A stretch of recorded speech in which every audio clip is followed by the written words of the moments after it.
자, 시작하겠습니다. 여러분들 마음속에는 지금 무슨 생각이 들어있을까요? 봄이구나. 여름 됐거든요. 아, 그런가요? 네. 에어컨 틀면 여름이지. 자, 팟캐스트 최초의 오직 ombudsman만을 위한 프로그램 새날 한나인 101회 방송 시작하겠습니다.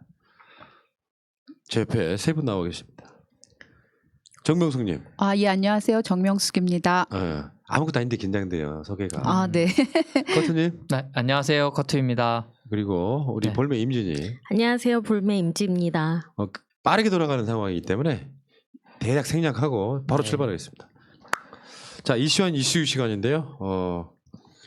이번 주도 3개가 올라와 있는데 첫 번째는 마스크 가격 네네. 내려야 된다, 올려야 된다, 뭐 이런 얘기 있잖아요. 네네. 마스크가 이제 공급이 원활하게 이루어지니까 자연스럽게 그 가격에 대한 이야기가 많이 나오고 또 가격을 좀 인하해야 된다는 그런 일각의 의견들이 있어요.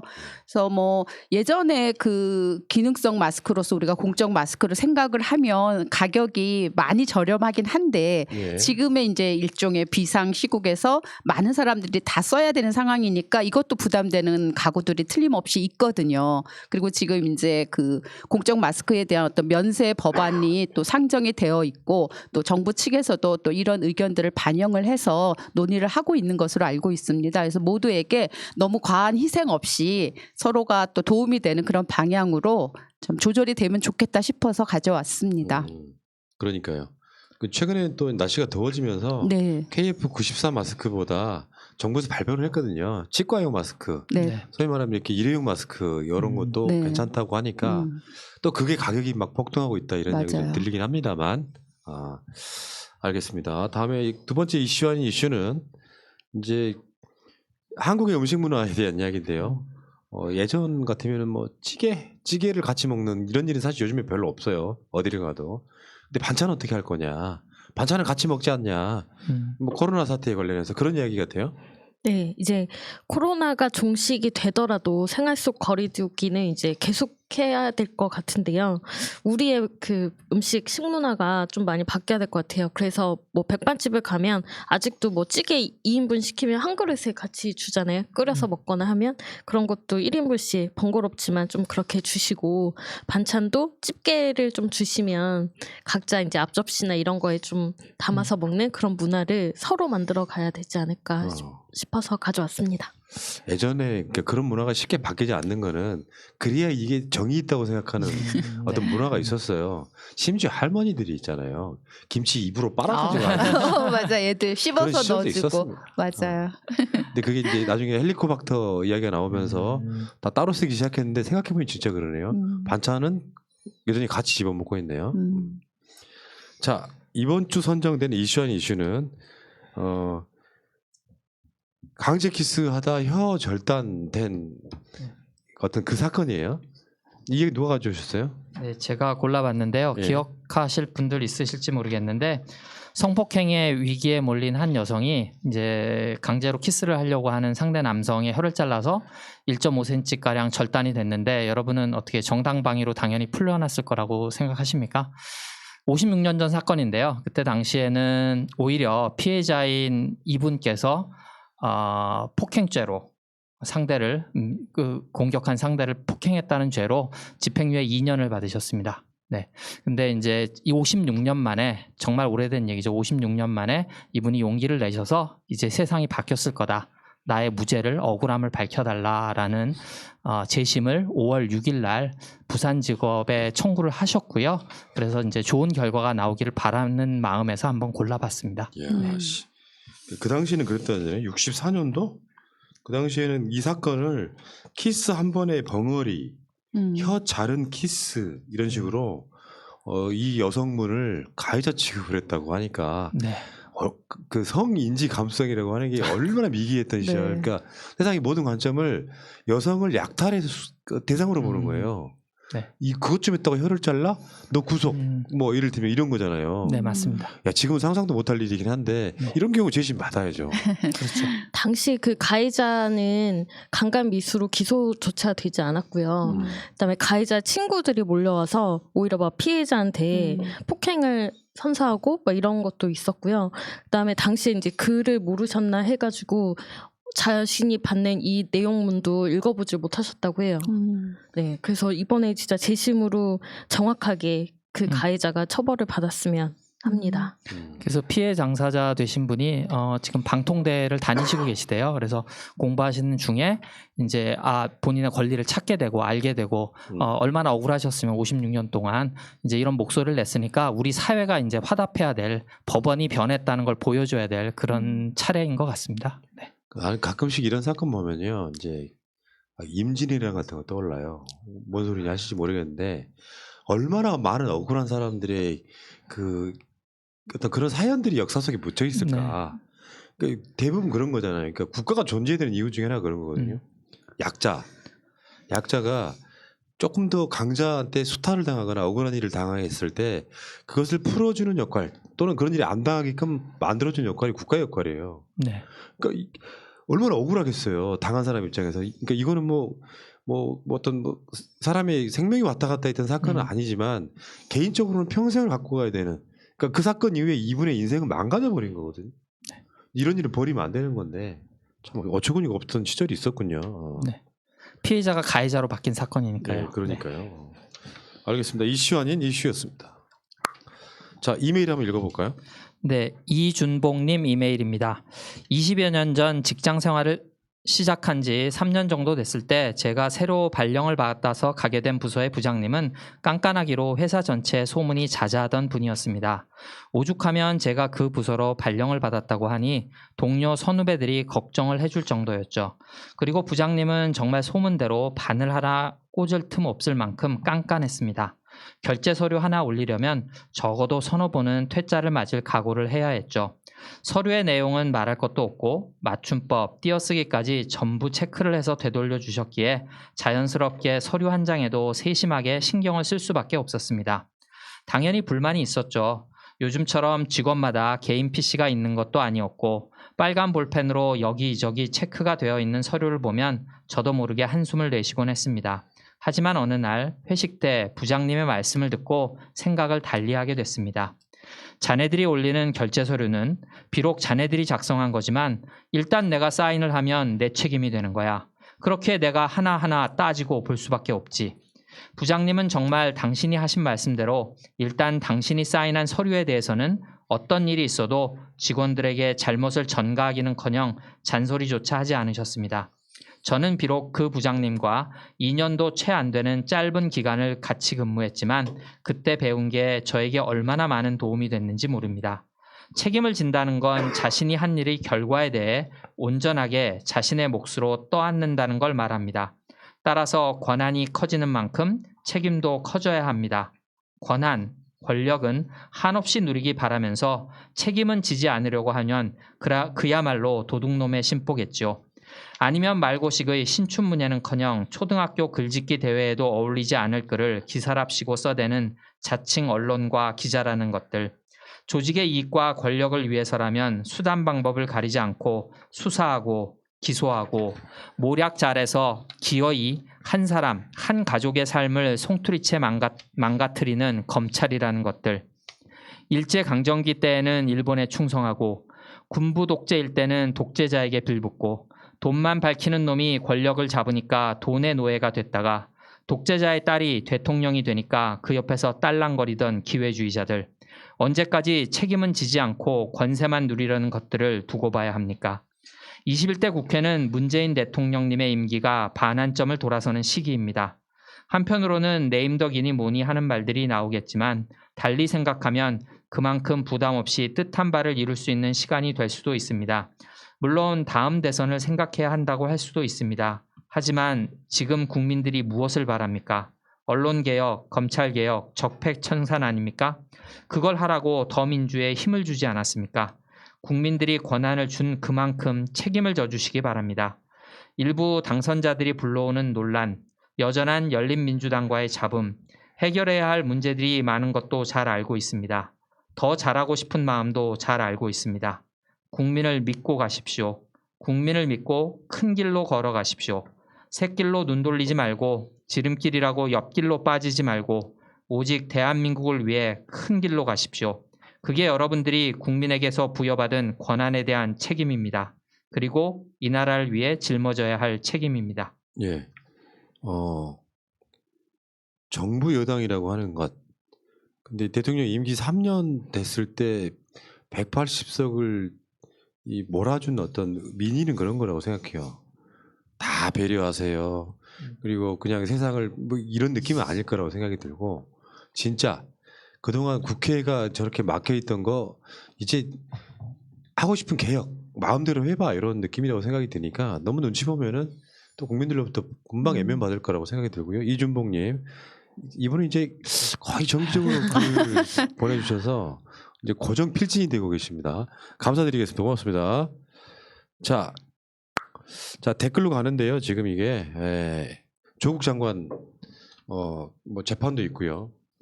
그리고 정경심 교수가 금요일 날 석방됐던 부분 댓글들 한번 보겠습니다. 마음 비우기님, 무고한 사람을 이렇게까지 잔인하게 짓밟아 놓고 나쁜 놈들. 정 교수님 당분간 심신의 안정을 꾀하시길 바랍니다. 그들의 공격은 계속 될 테니까요. 정명옥님, 윤석열 이제는 네 차례야. 네 처 김건희, 장모 최은순, 모녀 가족 사기단 빨리 구속 수사해라. 안 하면 국민이 가만두지 않는다.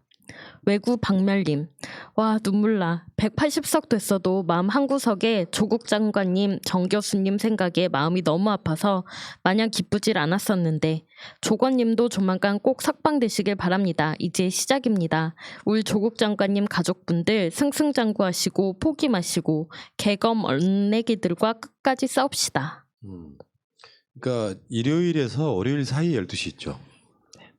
그거는 어떤 분들은 10일 밤이라고 하고 어떤 분들은 11일 밤이라고 하는데, 정확히 말하면 일요일에서 월요일 사이에 이 방송 나가고 얼마 안 있어서 그 0시에 석방이 된다고 해요. 전 개인적으로는 마음이 묘해요.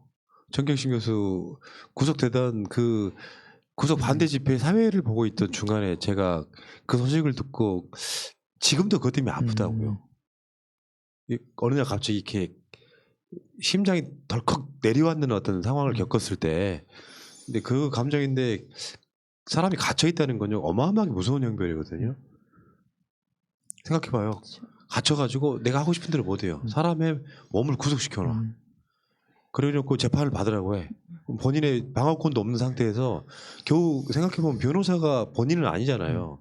그러면 그 오래된 전의 기억들을 다 꺼내서 뭔가 증거를 제출해야 되고 하는 여러 가지 것들, 그 사이에 집이나 사무실은 다 압수수색 당했어요. 뭘 숨길 게 더 있겠습니까? 이분은 유죄를 받은 범죄자가 아닙니다. 유죄인지 아닌지를 판단하기 위해서 재판을 받는 건데 방어권 없이 그냥 가둬놨었단 말이에요. 증거인멸한다고. 법원이 제대로 늦었지만 제대로 된 판결을 한 것 같고요. 그래서 내가 마음속으로 계속 뭔가 마음의 빚이 좀 남았었는데, 저 개인적으로도 이 부분에는 좀 느낌 좀 특별했어요. 정경심 교수 구속 연장이 안 된다는 소식 듣고. 너무 당연한 결과가 너무 늦게 나와서 조금 마음이 그렇긴 하지만, 그래도 이제라도 빨리 진짜 건강 잘 추스리고 수사가 마무리 잘 됐으면 좋겠습니다. 네. 이게 다 뭐 총선에서 우리가 좋은 결과를 냈으니까 여러분들이 다 도와주셔서, 그래서 또 이런 법원의 좋은 판단도 나올 수 있었던 것 같습니다. 돌아가시면은 이제 건강부터 먼저 체크하시고 가족들하고 모처럼 귀한 시간들 가지시기 바랍니다. 자, 문제는 같은 날 조국 장관의 첫 재판도 시작됐다는 이게 무슨 운명장난입니까? 근데 5월 8일이 어버이날이어가지고 가족들 입장에서는 참 그렇죠. 네.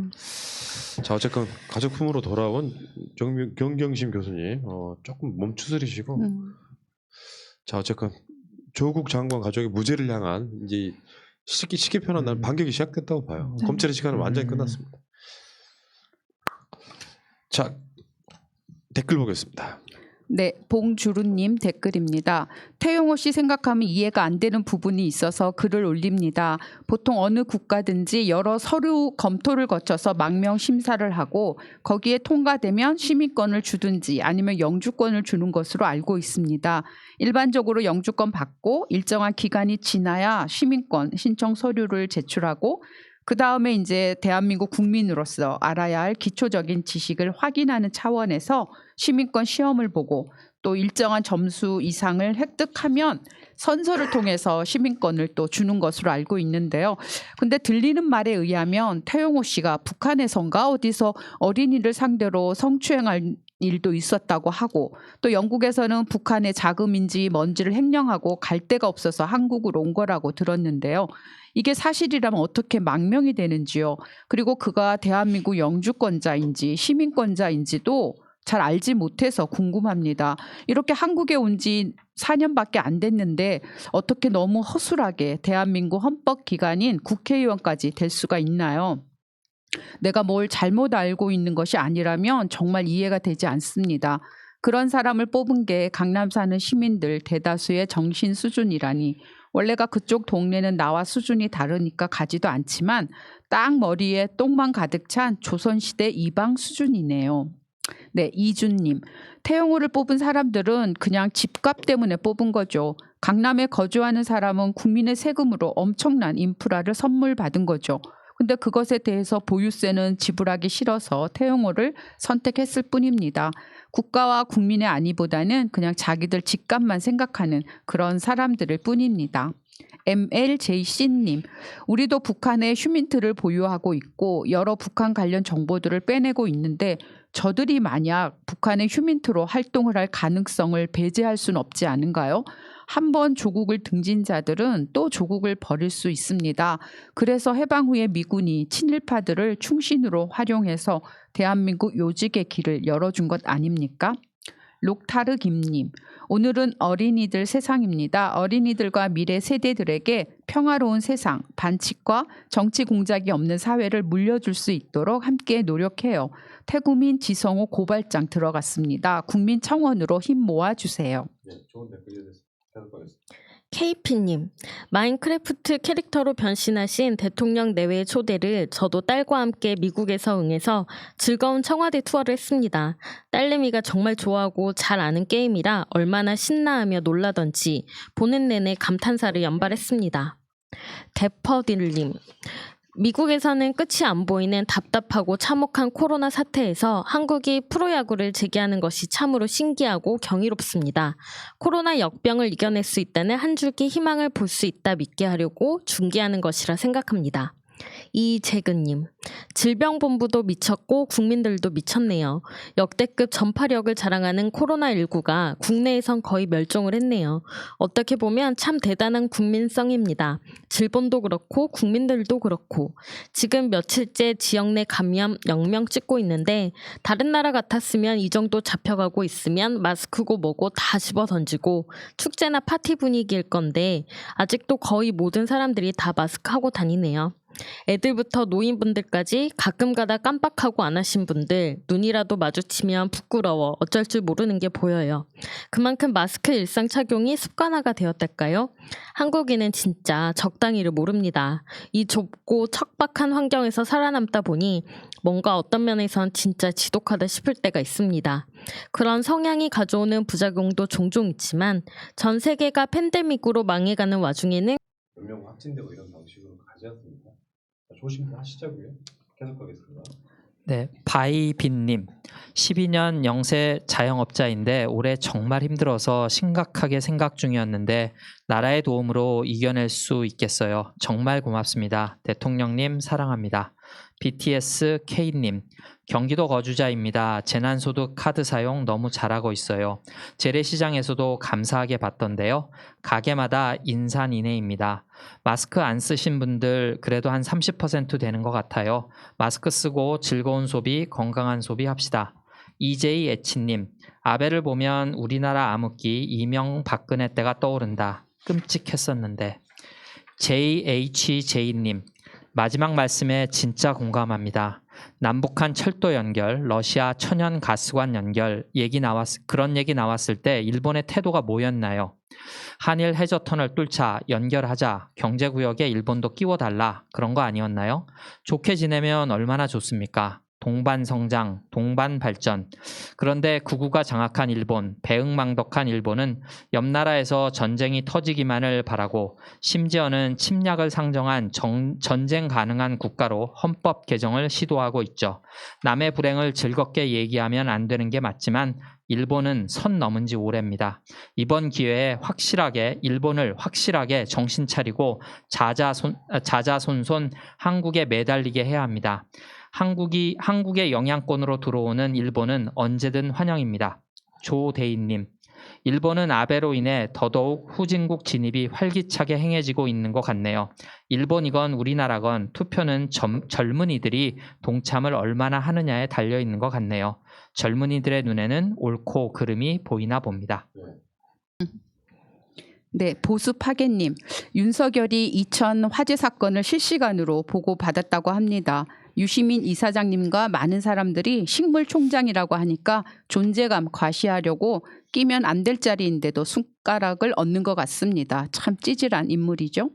JK님, 이천 화재 사고 정말 안타깝습니다. 캐나다는 저런 후지국형 사고가 거의 없습니다.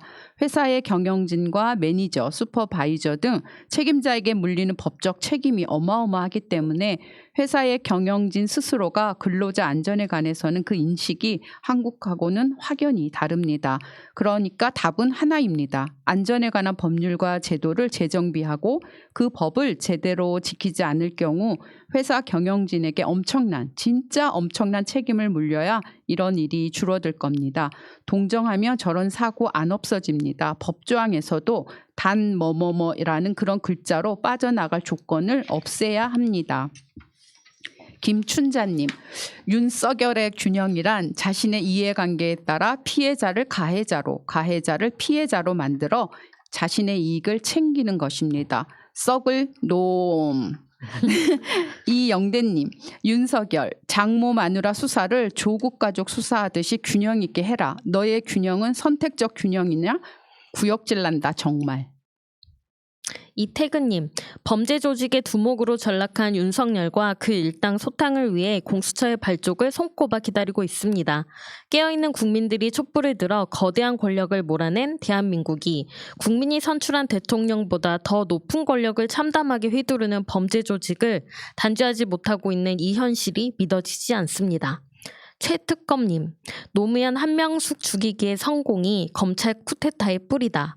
김경수 이재명 기소로 길 닦고 급기야 조국 죽이기, 유시민 제거 공작과 함께 현직 대통령 공격이라는 전대미문의 검찰 쿠데타가 100주에 넘실 때도 여검사 한 분의 몸을 던지는 공인 하나 볼 수 없다. 180명이면 다 된 건가? 장윤호님, 노무현은 공복이에요, 공복. 공복 하나 볼 수 없다. 한자여가지고요. 괜찮습니다. 장윤호님, 노무현은 우리가 못 지켰지만 우리가 지켜야 될 사람들은 남아 있습니다. 공수처가 설치되면 다 끝날 문제인 것 같지만 저는 그 이후에도 우리의 역할이 남아 있을 거라고 생각합니다. 정경심 구속 연장 반대 서명을 시작으로 언론 개혁에서 발생될 여러 문제들에 우리 깨어있는 시민의 역할을 다합시다. 달달하니 허니님, 국민 발안 찬성합니다. 우려되는 것은 우리의 정치 지형에서 가능할 것인가 하는 점입니다. 100만 명 서명 주체에 따라서 보수 따로 진보 따로 세력 대결로 가면 정치권에서 여야의 대치로 혼란을 야기하고 여기서 발생하는 사회적 비용과 국가적 비용이 엄청날 것입니다. 송명준님, 개헌은 나도 실소. 개헌안 나올 때 항상 18번으로 나오는 게 대통령 권한 조정하는 게 나오던데, 그럼 직선제인 대통령제에서 대통령 권한을 어디를 빼고 어디를 더하겠다는 건지 의문이고, 특히나 국회의원에게 내정의 권한을 넘겨준다? 가장 최악의 시나리오이고, 이 부분은 진보 보수를 따지지 않고 다들 싫다고들 하는데 왜 국회에서 틈만 나면 이런 안건이 올라오는지 가장 혐오스러운 개헌안이고, 지금 시민 100만, 200만 개헌안 발의 문제가 당장 문제가 안 될지는 몰라도 국회는 자연스럽게 책임 문제를 피하면서 대통령 권한 축소를 정당하게 주장하려는 근거를 만들려는 것 같은데 절대 반대이다. 이지현님, 야당과 협치하되 발목 잡으면 강력하게 밀어붙여 주세요. 국민 민생을 최우선 과제로 뽑아준 지역구 대표 국민 아닌가요?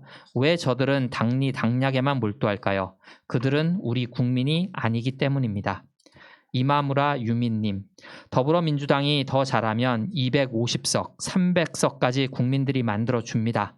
이번에는 국민들이 뒤에 있다는 걸 믿고 과감하게 나가시길 바랍니다. 조국 장관님 가족들의 희생을 항상 잊지 않기를 바랍니다. 예, 국민 발안 네. 개헌에 대해서는요, 상징적 제도로서 국민 발안제하고 다음에 국민 소환제 이렇게 같이 만들어지면은 상징적 제도로서는 꽤 의미가 있을 거라고 일단 보는데 뭐 무서워서 못 잠그는 것처럼 국민이 주인인 최대한의 그 시스템을 만드는 건 중요하다고 일단 보고요. 그리고 개헌이 이제 우리가 바라는 개헌은 보통 보면 이제 뭐 대통령제냐 내각제냐 뭐 중임제 연임제 이런 이야기에 매몰될 수 있지만 어쨌건 그 30여 년 전에 만들어진 87체제에서의 헌법은 고칠 것들이 많아요. 그러니까 자꾸 헌법 소송들이 헌재에 막 몰리고 이런 부분들이 있거든요. 그런 부분들이 있다는 말씀을 드리고 그렇다 보면 개헌을 제대로 하려면 이제 권력 구조에 대한 개헌을 하겠지만 대통령이 잘하고 있는 상황이면은 대통령의 권한을 축소하는 쪽의 개헌은 생각보다 쉽지는 않을 거예요. 못하는 상황. 박근혜가 끝나고 했을 때는 아마 대통령 권한에 대해서 상당 부분 손을 봤겠지만 뭐 대통령이 잘하는 가운데 개헌이 이루어진다면 분명히 대통령제를 좀 보완하는 정도 그리고 단임제를 연임이나 중임으로 바꾸는 정도가 아닐까 이런 생각을 해보는데 자, 그 이야기는 지금 나올 이야기는 아니고요. 나중에 훗날 나올 이야기라고 보고 지금은 그런 이야기 꺼낼 때 아닙니다. 자, 계속 가겠습니다. 네, 스트릿푸드님.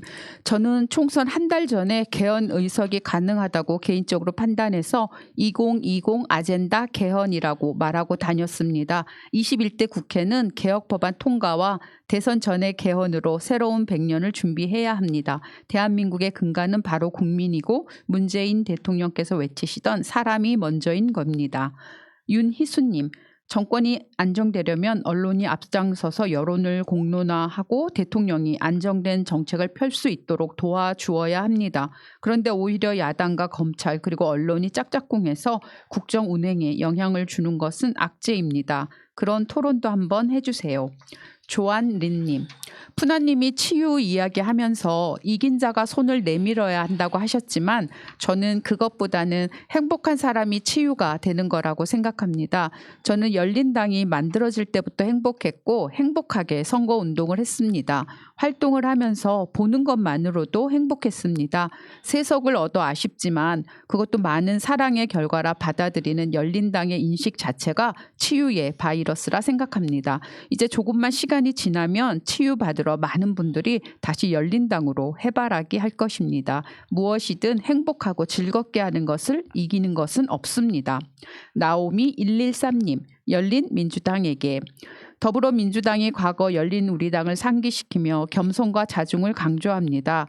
틀린 말은 아니지만 국민들이 180석을 만들어준 것은 문정부의 개혁을 거침없이 완수하라는 그런 뜻에서입니다. 그래서 더욱이 열린민주당은 검찰개혁, 언론개혁 등을 더불어보다 더욱 시원히 더 파랗게 앞서가는 것이 지지를 받는 길이라고 생각합니다. 따로 똑같이 더 파랗게 선명하게 문정부의 개혁을 앞서서 주도하는 것이 그 과정에 보수나 갈라치기에 방해가 있을지언정 열린민주당의 파란 사이다 정체성을 찾고 진보의 지지를 가져올 것입니다. 진보 진영 모두의 윈윈을 바랍니다. 예, 대개 분들은 이런 시각이신 것 같아요. 네. 선거는 끝났습니다. 자, 계속 가겠습니다. 윤성님, 시장 등 선출직을 뽑는데 미리 당의 기준만으로 일률적으로 후보를 시민이 선택조차 할 수 없게 한다는 것이 어찌 보면 민주적인 게 아니라는 생각이 듭니다. 어찌됐던 오거돈의 개인적 일탈의 문제고 당에서 할 조치는 이미 내린 상태에서 연좌제 성격으로 다른 사람의 권한까지 박탈하면 당에서 후보를 내주면 좋겠다고 원하는 지지자들 입장에선 아쉬울 겁니다. 선출직을 당에서 강압적으로 정한다는 게 이상입니다. 상황이에요. 더군다나 당사자도 아닌데 누구를 희생한다는 자체가 명분도 약합니다. 당이 잘못한 자에게 강력히 대응한다는 취지가 무색하게 잘못도 안 한 누군가가 피해를 보는 거잖아요. 다른 방법으로 그 당사자를 처리함으로써 그만한 효과를 보는 게 좀 더 바람직하고 현명한 것이지 민주주의에 꽂힌 국민이 선택할 그 권리마저 박탈해 버린다는 건 지나치게 과도한 감정적 처리 같습니다. 이번에 어떻게 결론이 나건 그렇게 받아들이겠지만 저런 당의 규정은 바꿨으면 좋겠네요. 잘못한 당사자가 처벌받게 하면 되지 당이 전혀 상관도 없는 정치의 꿈을 가진 청렴한 분일지도 모르는 분을 희생시키며 손해를 입히고 그 지지자가 선택조차 할 수 없게 한단 말입니까? 그런 규정은 꼭 손질해 주십시오. 장오성님, 이번 총선은 제2의 촛불 국민들의 혁명입니다. 이 혁명은 반민주 사대주의 적폐 세력인 태극기 세력들에 대한 응징이자 적폐청산 대상인 검언 수구적폐 카르텔 해체요. 검찰개혁, 언론개혁입니다. 집권 여당은 촛불 국민혁명군의 명령을 분명하게 이행해야 합니다.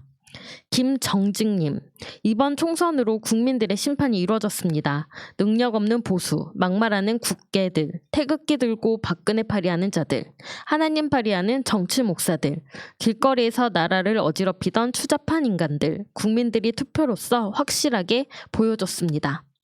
꼬레아 대한민국 태극기님, 새날님, 제발 친일수구 박근혜 광신도들을 태극기 부대 또는 태극기 세력이라고 하지 마세요. 소중한 태극기 모독입니다. 앞으로는 박근혜 광신도들이나 성조기 부대로 불러주세요.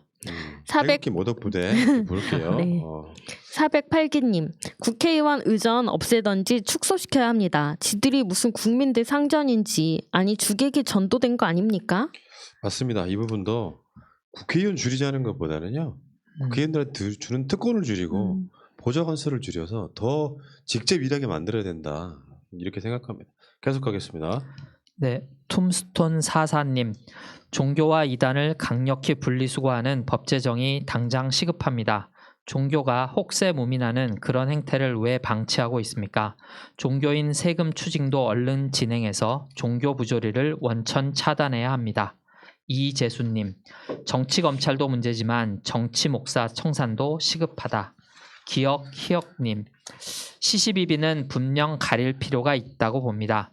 정치 쪽에서 못하니 국민이 해야 합니다. 목사라고 다 목사인가요? 하나님 말씀에 순종하는 분이 진짜 목사지. 양들을 바른 길로 인도하는 사람이 목사입니다. 좋네요. 네. 자, 계속 가겠습니다. 네, 하이 프로방스님, 김민웅 교수님의 용기 있는 칼럼으로 눈치채고 서초동으로 나갔어요. 서초동에서 직접 뵌 것도 좋았고 사자후도 속상한 마음을 뻥 뚫어주셨지요. 손혜원 의원님의 임기도 아쉽게 며칠 안 남았네요. 정청래 의원님에게 자리를 넘겼기에 정 의원님은 당선이라 생각하여 기사도 안 나왔다는 말이 맞아요. 손 의원님의 언행일치와 목포 도시 재생사업과 나전칠기 장인들의 후일담 등을 안다면 그분을 비난할 수 있을까요? 관심 없으면 비난도 하지 말고 비난하려면 사건을 꼼꼼히 들여다보고 이야기를 했으면 좋겠습니다. 김민웅 교수님, 손혜원 의원님 항상 지지합니다. 성망고님, 나는 이 세상을 살면서 왜 이렇게 무기력하게 재미없게 살고 있나. 내면적 갈등에서 세상을 살아넌디요 마류. 네, 총선 이후로 또 한 번 심장이 벌렁거릴 일이 생겨서 살만 납니다.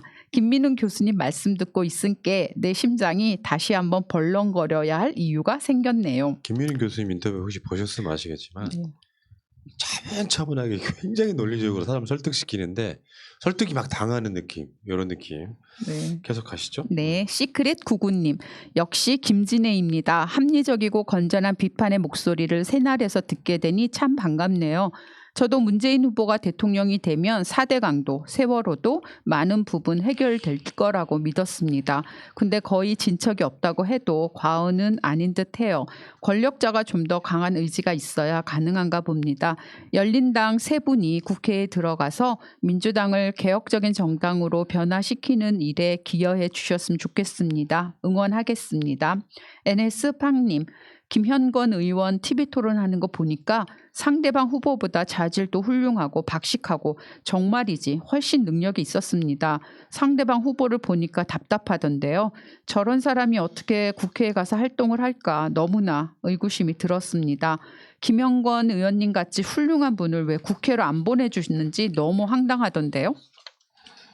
프리윈디 77님, 사람이 살다 보니 인생에 굴곡이 있더라고요. 내 마음대로, 계획대로, 예상대로 흘러가지 않더라고요. 그래도 거대한 장강의 흐름은 바다로 갑니다. 김현 의원님 포기하지 마세요. 네, 선거 뒤풀이 인터뷰들 네. 후기였습니다. 노순옥님, 역시 정청래 의원님 최고이십니다. 후배 의원들의 이정표가 되어 민주당 의원들이 한층 더 업그레이드 되길 기원합니다. 박봉경님, 정청래 의원은 답을 알고 있다. 국민 무서운 줄 알고 노력하는 자세로 나아가야 한다는 것을. 국민을 개돼지 취급하면 민주당도 심판을 받을 것입니다. 깍꿍 S님, 정청래 의원님 평소에 유머러스하시고 편하게 보이지만 모든 평가 너무 정확하시네요. 맞아요. 이번 선거 미통당 벼르느라 사전선거 기다렸네요. 그리고 민주당이 잘했다기보다 이젠 정말 팍팍 나서서 해결하라고 180석 줬다고 봅니다. 이 점 민주당이 깊이 생각하시길. 자주 나오세요. 방송 좋았습니다. 예, 정청래 의원 공서체 인터뷰라고 너무 웃기기만 하시려고 분위기가 그렇게 쓰이잖아요. 정청래 의원한테 진지한 얘기를 들으면은 어마어마한 내공을 느낄 수가 있어요. 그러니까 억울한 일로 국회를 2번을 쉬었어요. 한 번은 조선일보의 농간, 한 번은 김종인의 컷오프 해가지고 아무튼 굉장히 성숙해서 돌아온 우리 정청래 의원 환영합니다. 푸른 소나무님, 새날의 김종인, 크크크. 아, 배꼽이야. 저도 사실 곽쌤 딱 3일만 미워했던 건 사실. 하지만 새날 방송 중 성동일 애청자로 있었던 1년이 3일을 이겼습니다. 구독자에 너무 연연해하지 마세요. 가는 사람이 있으면 오는 사람도 있겠죠. 새로운 구독자로 꽉꽉 채워질 겁니다. 화이팅! 네. NTC 피아님, 봉사료 50만 원의 진실을 말씀드리자면 저는 이번에 동산병원에서 자원봉사한 의사입니다. 대구시 의사회에 자원봉사 신청하신 의사 선생님들은 수당 같은 거 받지 않았습니다. 안철수님과 같이 봉사했었고요. 그렇다고 국민의당 지지자는 아닙니다. 안철수님 다시 대구봉사 이야기 나오면서 수당 50만 원 이야기 하셨는데 안철수님은 받았는지 모르지만 저는 한 달 넘게 봉사했고 단 한 푼도 받지 않고 무료 봉사했습니다. 그 수당 때문에 조금 시끄러웠어요. 받으신 분도 있는 줄 압니다만 저처럼 무료 봉사하고 대구시 의사회 봉사 신청자로서 일한 의사 선생님들도 많다는 거 아셨으면 합니다. 매일 환자 회진 돌면서 힘들었지만 보람됐었고 환자들께 힘이 되어줄 수 있어 기뻤습니다. 그리고 새날에서 요골 동맥으로 심혈관 스텐트 시술을 할 수 없다고 하셨는데 할 수 있어요. 심혈관 또는 뇌혈관 스텐트 시술에 주로 이용되는 혈관이 우리 몸 중에서 팔목에 있는 요골 동맥 그리고 대퇴부에 있는 대퇴동맥입니다. 단 요골동맥은 혈관 상태가 좋아야 합니다. 그러니 요골동맥 사용을 안 한다고 한 새날의 말씀은 사실과 다릅니다. 그런데 일부 인터넷에 나온 김정은 시술 의심 사진을 보니 요골동맥 위치랑 조금 맞지 않아 보였어요. 잘못 알고 계신 정보라서 수정 차원에서 네. 글 올립니다. 그 동산병원에서 자원봉사하신 의사쌤 감사드려요. 네, 1타 2피님. 우와, 황 작가님 정확하게 알고 계시네요. 그 소논문 써주던 사람입니다. 죄송합니다. 저는 2010년 그 당시에 많이 했습니다. 대치동에서 했었고요. 저는 한 편당 200만 원 정도 받았지만 다른 선생님들 말 들어보니까 한 학기 지도에 600만 원에서 한 800만 원 정도 받았더라고요. 저는 그거 하다가 너무 스트레스 받고 제 가치관에서 너무 벗어나서 물론 돈 벌려고 2년 했습니다. 죄송합니다. 그런데 지금 안 합니다. 그리고 그런 거 이제 싫어합니다. 그리고 없어진 거 맞습니다. 그것도 정부 바뀌고 없어진 겁니다. 원래는 좀 남아 있었습니다. 영주 레이니님, 저는 이 젊은이들의 방송을 듣고 있자니 정말 한국에 안심이 돼요. 이런 청년들이 많이 있기 때문에 대한민국은 앞날이 밝아 보여요. 정말로 감사합니다. 네, 새날 청국장 방송 보시고. 네. 추현희님, 우리 식구 다 구독하고 응원하는데 아직 30만이 안 되네요. 새날 빨리 30만 넘어서 40만, 50만, 100만 가야 좀 더 발전하는 대한민국이 될 것 같아요. 왜냐하면 새날을 보면서 정확한 민주사회를 알게 됐거든요. 전 정말 한국 정치에 관심이 없었어요. 이유는 저희 식구 모두 미국에 살고 있거든요. 요즘 코로나 때문에 방콕하다 우연히 찾아본 새날을 보면서 답답했던 한국 정치, 검찰, 언론을 정확한 팩트로 알게 됐습니다. 앞으로 어떻게 가입이라도 해서 조금이나마 후원을 하고 싶습니다. 미국에 살면서 국뽕에 취해 이렇게 뿌듯해 보긴 처음입니다. 해외에 살아도 우리 대한민국이 자랑스러운 나라라는 걸 알게 해주셔서 정말 감사합니다. 예, 예, 이 댓글은 그 전에 달린 거고 네. 새날은 이제 금요일쯤에서 30만 원을 돌파했는데 개인적으로 이게 막 축하할 일이 대단한 일은 아니고요. 그러니까 그런데 그 30만 명이 하나하나씩 모여서 구독자가 만들어졌다는데 어마어마한 가치가 있다. 그러니까 네. 새날의 업적은 아니지만 이게 구독해 주신 청취자분들, 시청자분들의 업적이고 그들의 사랑이 모인 결과다 이렇게 말씀드리고요. 감사드리겠습니다. 그리고 추현희님은 외국에서 이렇게 새날 보시면서 네. 뭔가 요즘 같은 시기가 없을 거예요. 제가 요즘에 방송으로 많이 말씀드리는데 한민족 역사상 전 세계적인 인지상이 가장 높은 시기예요. 네. 앞으로 더 높아질 거라고 보면 해외에서 자랑스럽죠. 나 저 나라 출신이야. 자, 알겠습니다. 자, 오직 공감분 시간입니다. 남편과 함께 시댁을 방문해서 배달 음식을 시켜 먹으면 꼭 다 먹고 나서 이거 얼마니? 하시고 선물을 사서 선물해 드리면 이거 얼마짜린데? 하고 대놓고 자꾸 물어보네요. 시어머니가요. 그리고 제가 드리는 선물은 얼마인지 항상 인터넷에 검색해 보시는 것 같아요.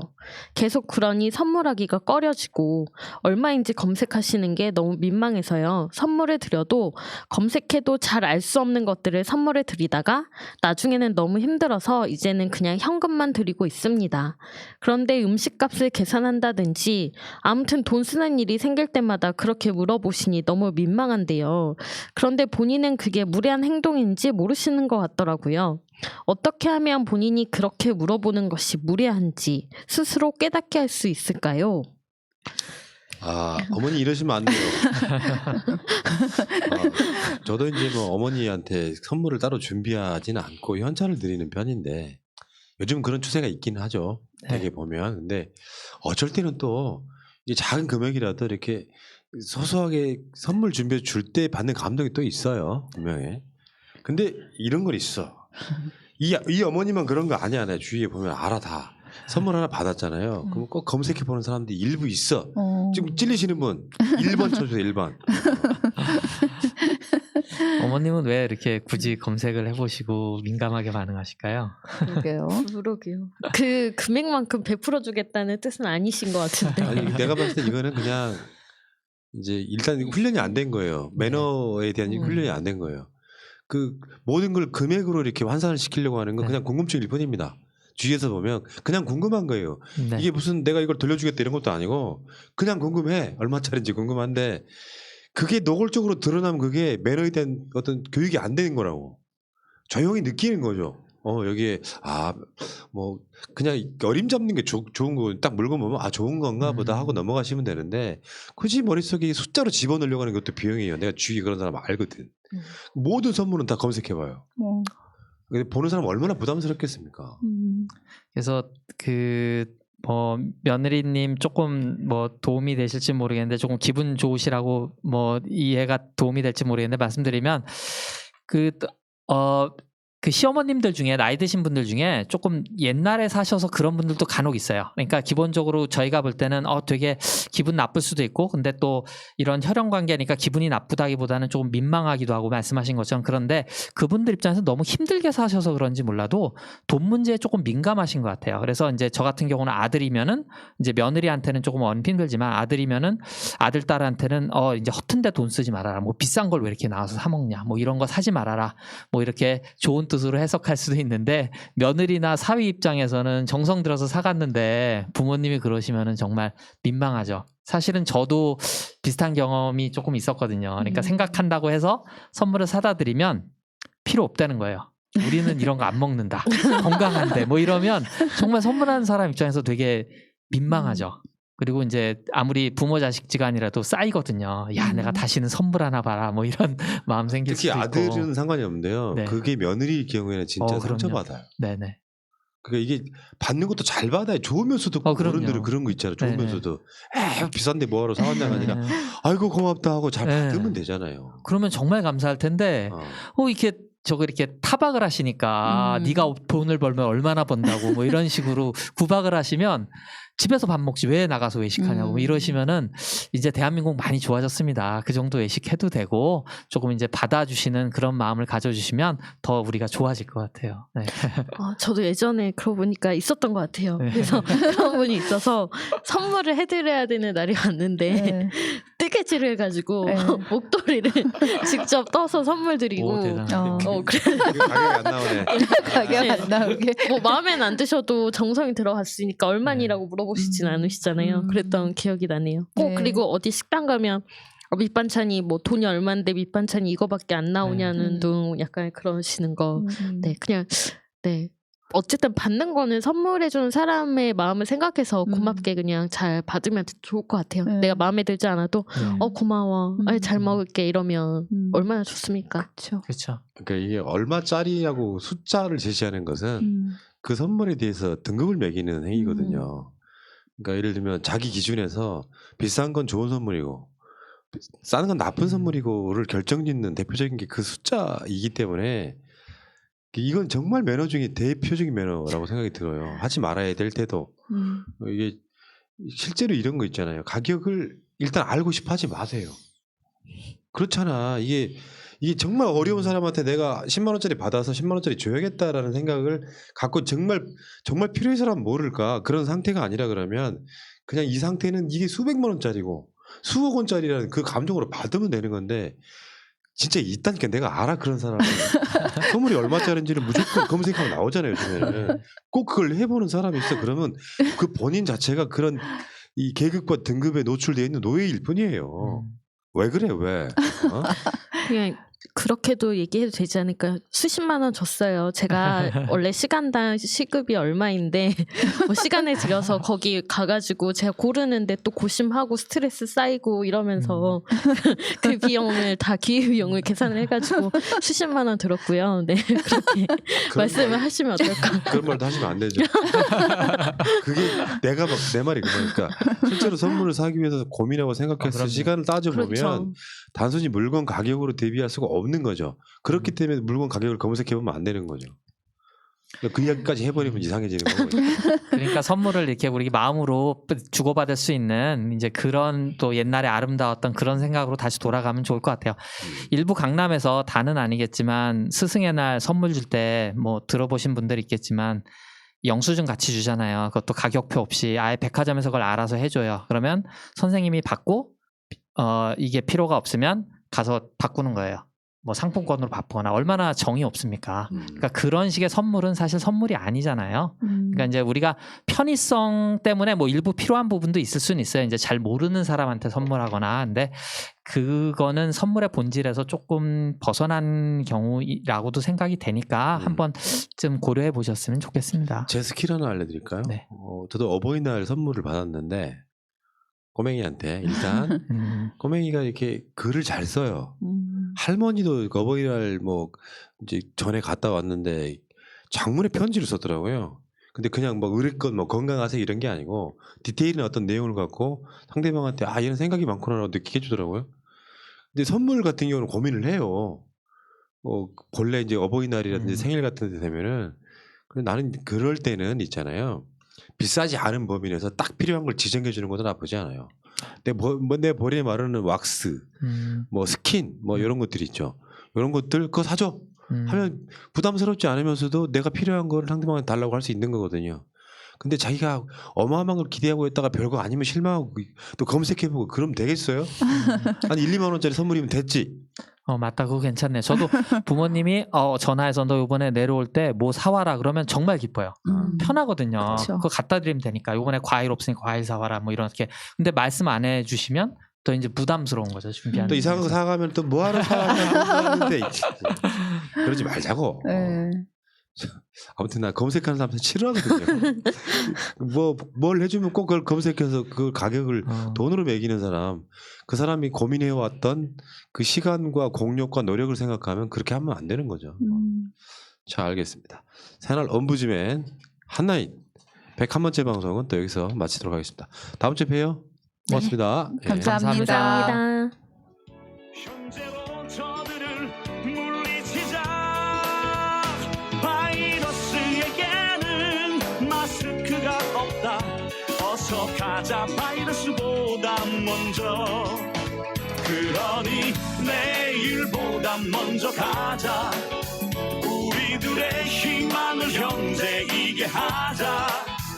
설령 그것이 내일이라 해도 현재로 저들을 물리치자. 바이러스에게는 마스크가 없다. 어서 가자 바이러스보다 먼저. 바이러스에게는 마스크가 없다. 어서 가자 바이러스보다 먼저.